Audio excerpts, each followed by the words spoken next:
Some love stories don't begin with fireworks. Some begin with silence, with words that were never spoken, and letters that were never sent. This is the story of Claire and Ryan, two college friends who almost lost each other, until fate brought them back together years later.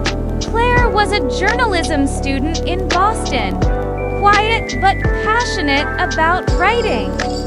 She always carried a small notebook, scribbling poems and thoughts.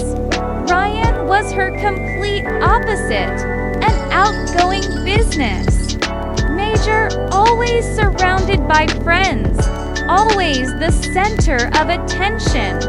But somehow, Claire and Ryan clicked. They studied together, had late-night coffee runs, and shared secrets under the college clock tower. Claire fell in love with him, but she never told him.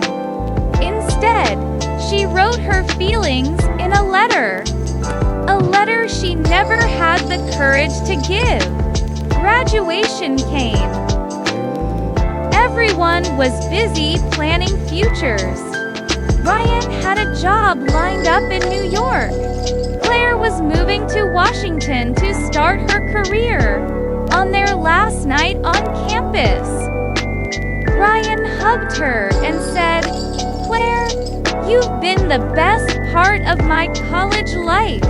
Don't ever forget me." She smiled, holding back tears, whispering, "Never." But the letter stayed in her drawer, unread, and with time, they drifted apart. 10 years passed. Claire became a successful writer, living her dream. But deep down, she carried the ache of words left unsaid. One evening, while attending a book event in New York, she heard a familiar laugh. She turned, and there he was, Ryan. He looked older, sharper, but his smile, it was the same. Claire, after all these years, her heart raced. Fate had given her a second chance.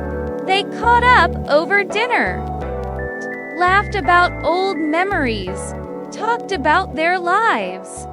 Ryan admitted he had been through heartbreaks, but never really found the one. That night, Claire found the courage she once lacked. She told him about the letter she had written back in college. Ryan's eyes softened. "Claire, you should have given it to me, because the truth is, I felt the same way. I just never thought you did." It was like time had rewound, giving them what they had missed. A week later, Claire invited Ryan to her apartment. She pulled out an old, yellowed envelope from a drawer, the letter she never sent. Ryan opened it, reading her trembling words. From 10 years ago, tears filled his eyes. He looked at her and whispered, "I've waited for this moment my whole life."